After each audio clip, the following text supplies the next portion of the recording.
क्रिस्त में आदि प्रिय सिस्टर्स एवं बच्चों, आज जैसे हम लोग मिस्सा के शुरुआत में देखे थे कि हमारी माँ कलीसिया कौन सा त्यौहार मना रही है।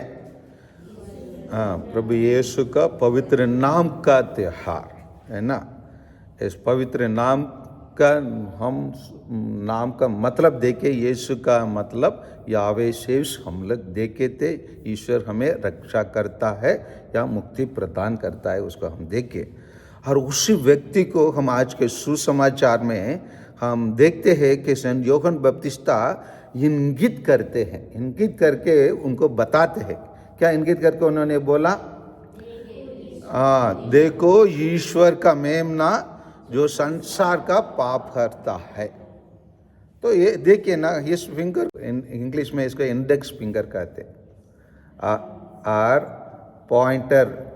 पॉइंटर उंगली कहते हैं, है ना। इसको क्या करते हैं हम, किसी अक्सर इसको हम लोग ये फिंगर को क्या के लिए प्रयोग करते, दूसरों को है ना शिकायत करने के लिए, तुम ऐसे हो, है ना, तुमने तो वही गलती किया, है ना। ऐसी फिंगर को हम अक्सर दूसरों को गलती बताने के लिए, ब्लेम करने के लिए इसको उपयोग करते हैं। लेकिन कभी कभी उनके अच्छाई का, दिस इज द बॉय, यही लड़का है, वो अच्छा कार्य किया, यही लड़की है, वो अच्छे गाने गाई, है ना। समझ में आ रहे हैं ना। So this finger, index finger, pointer finger कहते हैं, ये पॉइंट आउट किया यहाँ पर किसके द्वारा?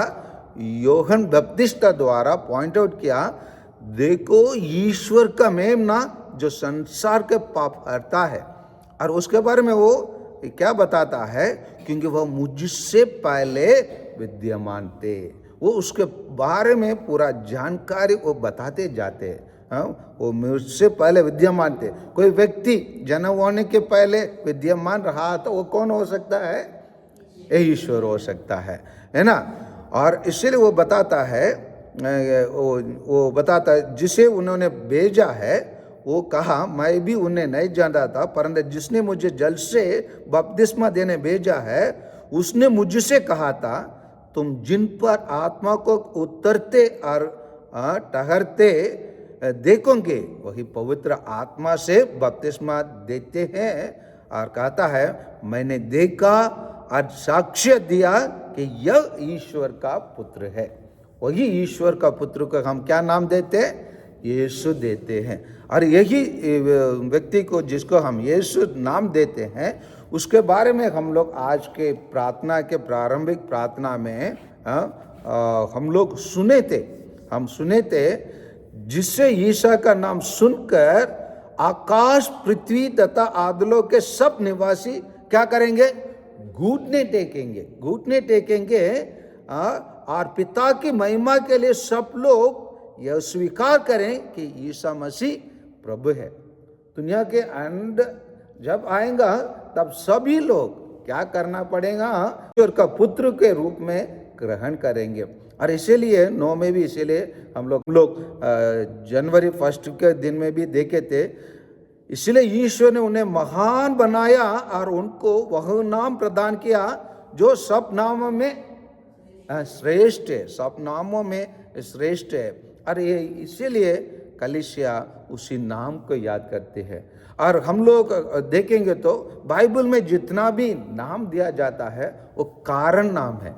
मतलब वो कारण मतलब कोई उसके लिए कुछ रीजनेबल नेम्स। और बाइबल में कोई भी नाम नहीं रखा गया केवल ये बेटा या बेटी के लिए कोई नाम देना है बोलकर नहीं है, परंतु कुछ कारण से नाम देते हैं। जैसे हम देखेंगे तो आदम को देखेंगे तो जो मिट्टी से लिया गया है, हेवा मतलब सभी प्राणियों का माता है ना। उसी प्रकार प्रत्येक नाम, जैसे मेरा नाम जोसेफ होता है, जोसेफ का नाम के बाद जैसे वो जन्म होने के बाद उनका नाम दिया गया, मतलब उसकी माँ क्या करती है? निवेदन करती है, आर ईश्वर मुझे दे, और इसीलिए ईश्वर और एक मतलब और मुझे दे, मतलब और भी धन संपत्ति दे, और भी बेटे बेटियों दे बोलकर निवेदन किया। इसी प्रकार सभी नाम बाइबल में, सभी नाम रीजनेबल नाम है। कोई भी नाम आर्बिट्रेरी नाम नहीं है। मतलब आर्बिट्रेरी मतलब कोई लड़का का नाम होगा, जैसे हम लोग कभी कभी हमारे गांव में देखते हैं, उस लड़का का नाम कल्लू है ना, है ना, और वो गोरा दिखता है। समझ में आ रहे हैं ना, दिखता है गोरा लेकिन वो उसका नाम कल्लू बोलते हैं। समझ में आ रहे हैं ना। उसी प्रकार नाम नहीं है बाइबल में। बाइबल में अगर कोई व्यक्ति को कोई नाम रखा गया, उस व्यक्ति उसी नाम के अनुसार अपने जीवन बिताता है। पेतरुस मतलब चट्टान, वो विश्वास में चट्टान रहा, इस विश्वास में महान चट्टान रहा। इसीलिए आइए प्रभु का नाम हम हमेशा लेते रहें, क्योंकि उसी नाम के अलावा दुनिया में किसी को क्या नहीं है, मुक्ति नहीं है। किसी को आनंद जीवन मिलना मुश्किल है। इसलिए यीशु का पवित्र नाम हम लेते रहें और उसका नाम से हम सब मुक्ति पाए। आमीन।